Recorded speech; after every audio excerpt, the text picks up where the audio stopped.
Hi, I'm Alison, Bryant. I'm the president of PlayScience. We're a research consulting design firm that focuses on, specifically this, kids and digital media. And we're doing a lot of work in the apps and books space. Wanderful. So I'm going to be moderating today.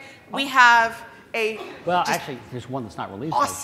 Awesome panel for you guys of people who really are innovating and pushing boundaries when it comes to gaming and apps and ebooks and even thinking about what are those things going to mean. This space has changed obviously really quickly in the past couple of years. Yeah. So what I'm going to do is, you've got the list up there. They're going to each talk about 3 to 5 minutes about what it is that they've been doing, working on, their sort of perspective on this space and what's coming up. I'm going to kick it off with just a couple of slides to give us a sense of where we are from a penetration and access perspective, both in the US and a little bit on a global space. And then we're going to, I have a couple of questions for the group, but then we're going to open it up for you guys, because like I said, I mean, you've got really a lot of the key experts here who are working in this space. So just to, that's me. Just to kick it off, this is some recent data that came back from a project that we just did with Digital Book World that we're releasing next week on what's going on with kids and e-reading and where they're playing. This is weighted for national representation, but it was done in an online survey with almost 1,300 families in the US. So if we look at this, we see that, yes, we're still very laptop and desktop heavy, about 85% of families having those, although we're interestingly seeing some move with mobile sort of taking over that. But what's interesting to me is if you look at obviously the iPhone and the smartphone and the tablets, and then sort of e-reader and educational tablet, which split those out. So tablet meaning iPad or Android or other Windows 7, that type of tablet. E-reader being more of a Kindle or a Nook, and then educational tablet being things like the Leapfrog. That's a lot, right? Those last three are all really tablets. And we're seeing that tablet is starting to get to the point where it's almost where smartphones are, right? So we sort of all have a gut instinct that there's been a big penetration. Something to keep in mind, this was pre-holiday data, and I'll show you some numbers on what parents said they wanted to purchase over the holidays. But anyway, massive, massive penetration in this market. And not surprisingly, from a reading standpoint, for those of you who are interested in ebooks, tablets being a really high e-reading use for kids at this age. So, one of the things that we also do, this is some data that we did with the Casual Gaming Association. So this is US, Germany, Mexico, and China.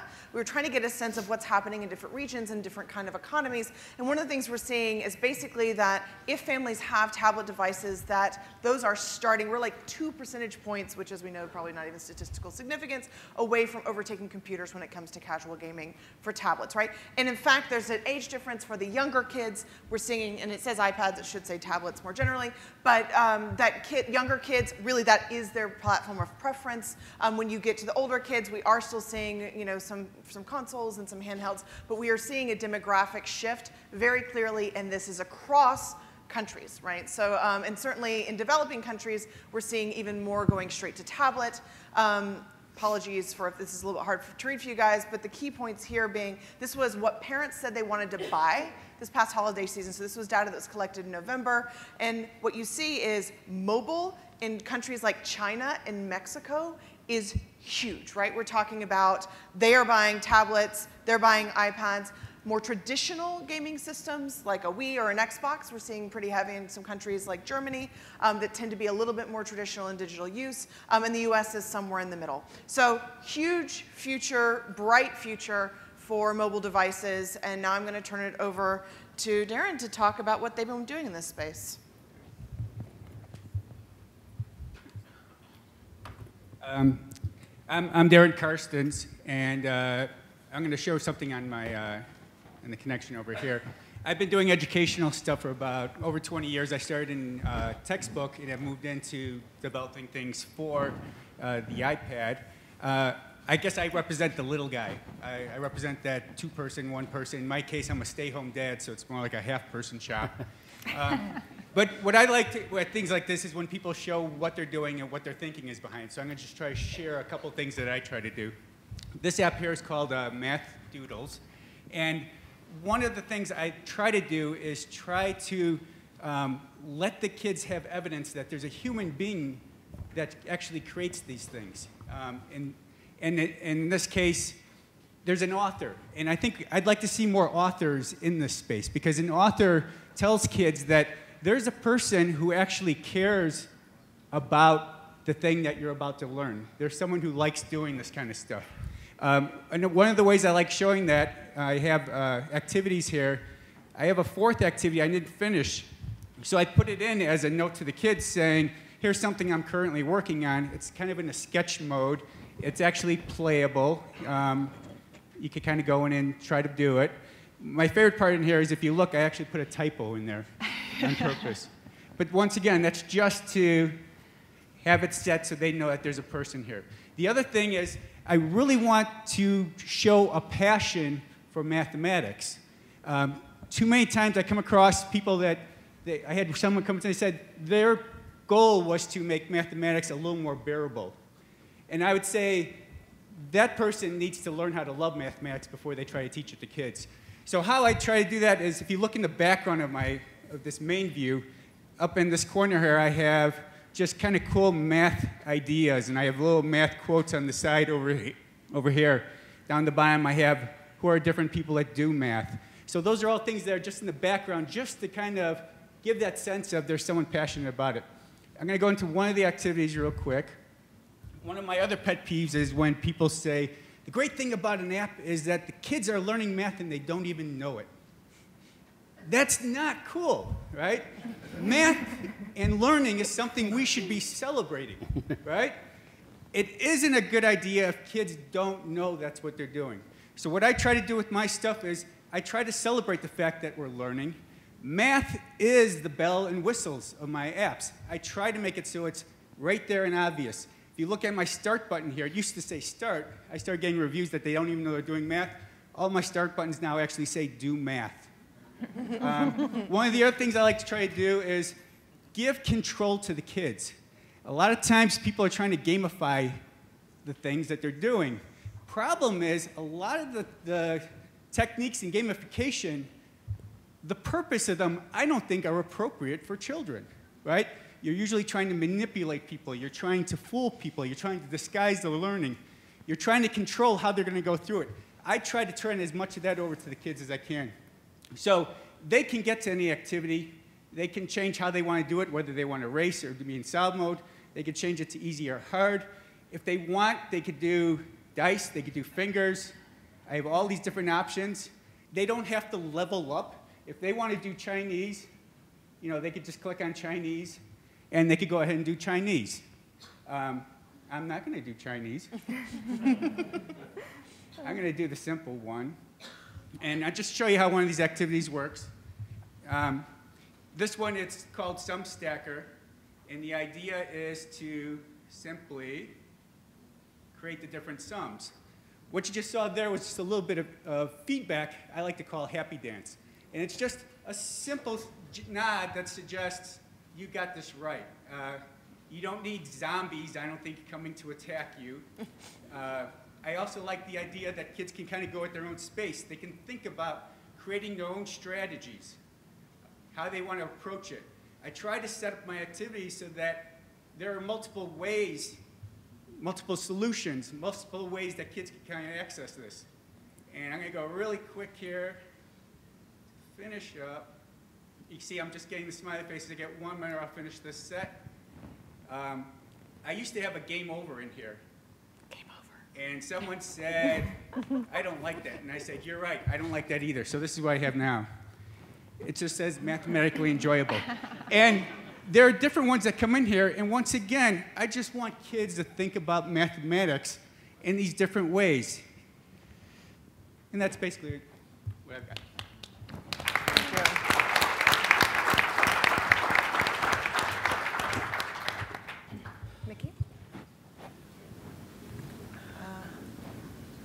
If you want to click forward on the remote right there, hand that to Mickey. Thank you. Okay, there we go. So, my talk today is really about Back to the Future. And so, back in the good old days, anyone here remember Growing Up Soccer? Yeah. A few of us. I was actually the CTO at Broderbund, and we created a bunch of great apps back then. And we poured a ton of money into them because they actually had a price of $39.95 and sold a bunch. Unfortunately, those were the good old days. But there was a real lasting impact. For example, Where in the World is Carmen Sandiego? There were 2 PBS series that launched from that. There were 2 major studio motion pictures, Prince of Persia, and there is supposedly a Where in the World is Carmen Sandiego film in the works starring J-Lo. But unfortunately, I can't read what it says. But the software products, thank you, are mostly long gone. They're, as you well know, when was the last time somebody went out and bought a piece of software at a retail store? Maybe it was Microsoft Office. That's about all you can buy at a retail store nowadays. But so I decided to start a company when I saw my old boss at Pixar. I worked for Steve directly when I was at Pixar. When he announced the iPad, I said, this is the perfect vehicle to bring back some of those great products that were at Broderbund. So I set about to do it. I saw a business opportunity and a chance to bring these unique products to a new generation of children. So I recruited some key members of the original team, including Mark Schlichting, who was one creative guy. 2 years later, we launched our apps. So I was going to give a demo. I will just barely do it because there's not an adapter here. I'll spin it up just so you can kind of see what they look like. But unfortunately,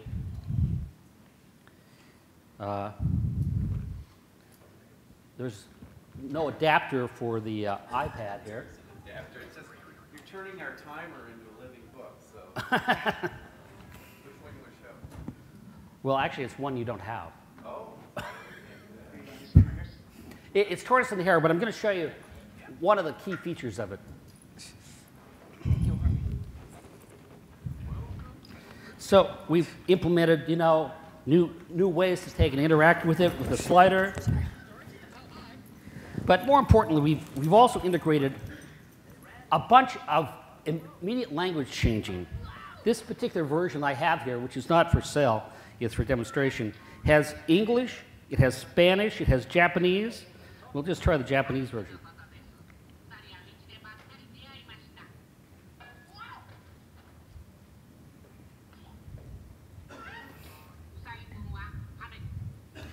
But these apps were filled with music and a lot of fun, a lot of original creative stuff. And so we set out to take and bring them back to the iPad, and we've done it now. Smile. So can we go back to the presentation? Sorry. That's wonderful. It is wonderful. Storybooks. Alison? Yes. So, okay. So I'm going to save the challenges till later. We'll talk about some of the challenges. We are later. going to talk about challenges Okay. later. So, that's it. Okay. We'll come back to that. Thank you, Vicky. It's really tough when you have all this great stuff up here. All right, let's see. Next should be Nancy. Okay. I think so. If you'll. Hey, everybody. I'm Nancy MacIntyre. I'm the CEO and co-founder of Fingerprint, and I've actually had the privilege of working at both Broderbund and Leapfrog and Hasbro and some of the best kids companies. So it's really inspired me to do my own thing, which is to form Fingerprint, which is really the first kids learning and play network. And our whole idea was really that if we could connect parents and kids around learning, around the shared mobile devices in their household, that we could provide a better learning and play experience, we could sell more apps, and we could provide a real service to app developers. So we've launched 24 apps so far. We're on track to do an additional 40 next year. That'll be a broad range of content across all learning subjects as well as fun. And we've been actively recruiting and being recruited by some of the best app developers on the planet, over 200 submissions so far, really with just some fantastic product designed by people that recognize that when you connect parents and kids and grandparents, that the learning is amazing. And I think many of you probably have played things like Words with Friends with your children. And so when you start thinking about how that kind of interactive play between generations comes in the learning area, we get super excited about that. So that's really what we're focused on. So I'm not going to show you a demo today because actually we're showing a brand new platform here at CES that will not be live for about a month, so everything is sort of embargoed. But I will show you a little video that gives you an idea about what we're up to. And I would say we're looking to partner with great content creators, developers, any kind of partners that are interested in reaching a dedicated family and kids audience, to put my little sales pitch on here. And let's go ahead and take a look at the video.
And the last thing I'll mention is today we issued a press release about a partnership with one of the top educational developers in the UK called Mindshapes.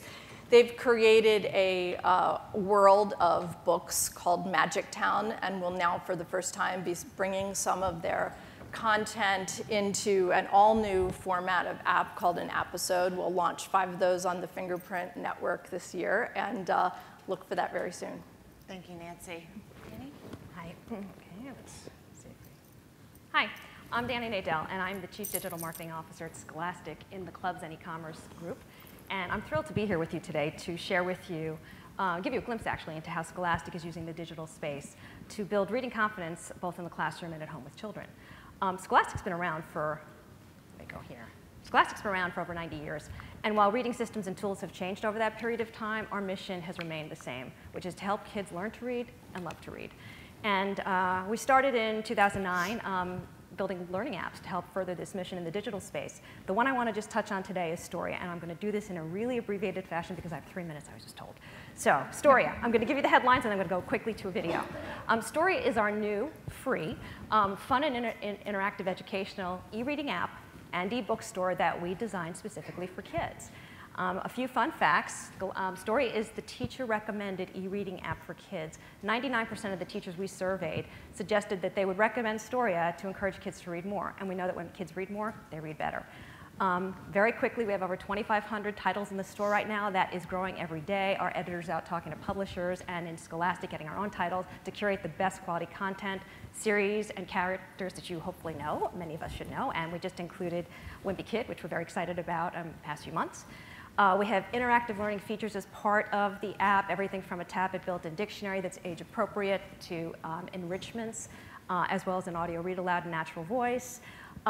We also have an area for adults, whether it's the teacher or the parent, so that they can actually chart the progress of the child over time and have a window into their usage. But rather than go through all this, I'm just going to go and show you the video because I think it brings it to life in the best way. Is there sound? See, my name's on it. My sister has a shelf too, but all her books have pink flowers and kissing. I can click on a book and read the pages, or I can click here and it reads to me. Duck got a wild idea. And if I don't know a word, Storia helps me. An idea is something that you picked up. I can play all these fun games. Mixed up puzzles is my favorite. Hey! I keep my storybook shelf locked because my brother is way too nosy. I can get the books all my friends are reading, including this one. This part I highlighted for a book report for class. And don't tell anybody, but I totally love the word twister. Yesterday, I got 27 words. Mom!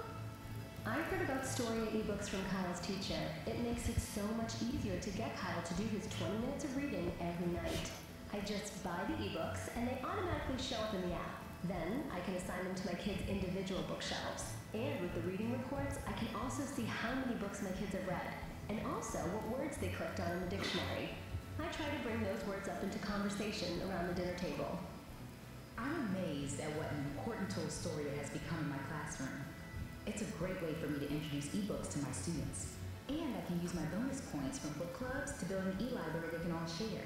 Storia gives my students their own shelves, where I can put just the right books for their skills and interests. And I can follow their progress to know when they're ready for the next reading level. Storia is great for reading groups. I also have it on my PC, so I can hook it up to a smartboard and get the whole class involved. When my students start reading Storia, they all think they've stumbled on a new way of having fun. But I know what they really discovered: a love of reading. All right, so the last thing I'll leave with you, I won't go through the future, but if you have questions after, come find me. You can download it for free at scholastic.com/Storia. It comes with 5 free ebooks, so you can experience the app and all it has to it. So thank you very much. Thank you for speed talking. Speed talking, my specialty. Jody. Hi, my name is Dr. Jody Sherman-Levos. I head up the team of educational experts at Leapfrog, and it is a thrill to be here today with my colleagues who I think share, in many ways, a similar mission to what Leapfrog's mission is, and that is to help every child reach his or her full potential. We fundamentally, at our core, believe that kids learn best when they're engaged and when they're having fun, and that influences everything that we design at Leapfrog. We believe we have a magic sauce, of course we do, and that magic sauce, I think, is a perfect balance between making sure that what we create is something that is magical for kids. It is what they want to play with, it's what they want to read, it's the form factor and the characters they want to play with and read about, and it's mixed with the best in education. So I run the team of learning designers. We are educational and child development experts, and we're constantly looking at the latest, the Common Core, the latest educational research, and we have our proprietary scope and sequence consisting of over 2,500 skills, and that really helps us set the learning objectives for every piece of content that we develop at Leapfrog. We work collaboratively with the production teams on everything we design. And so as we sit and we think about what's next, what ebook or what app are we going to be creating next, the learning designers and the production teams are thinking about really 3 things. One is the story. As we're creating what I'm going to talk about in a second as the ultra ebooks, what is the best story? How can we get kids to want to read and delight in what they're reading? The second aspect is experience. How can we get kids engaged in the story and the reading experience and build upon what they know and what they're going to learn? And thirdly, of course, is curriculum. How can we take what we know kids need to learn and the best ways that they learn and infuse that in the experience? And it's in the overlapping of these 3 things that we create what we think are really delightful and impactful experiences for kids. So I'll walk you through very quickly just an example of where Leapfrog is taking e-reading, where that's an example of cutting-edge e-book experience for young children. Each of our Ultra ebooks consists of 3 levels of text that automatically adjust to match the child's reading level. We know from research that children learn to read best when the text levels are perfect for them. They're not too sophisticated, which would frustrate them, and they're not too simple, which would be probably boring. So we have 3 levels of copy, and as children are learning to read, whether it's through the Say It, Sound It feature, where decodable words are actually sounded out for children to help build that phonics understanding, as they go and progress through the book, they're also playing games. These games tie directly to what they've been reading, so it fosters comprehension. But what they don't know is that we're actually assessing their reading skills under the hood. And when they go back into the story, the copy is now going to be at the right level for them. So here's just a quick example of a level 1 text versus level 3. Level 3 has much longer sentences, more sophisticated vocabulary, and smaller font than level 1. We also have things built into the Ultra ebooks that really keep them engaged and I think make the Ultra ebook experiences much more valuable than a typical ebook. So in the second example on the slide, you'll see that children are going to be tracing dotted lines to produce the other sail on the sailboat. They can choose their own endings to stories, choose their own adventure. They get to decide when to turn the page. They get to pick a word that they need to see the visual dictionary for. All of these features are designed to not just help kids learn to read, but to love reading and go back to the experience over and over again. So thank you very much for your time, and it's a pleasure to be here.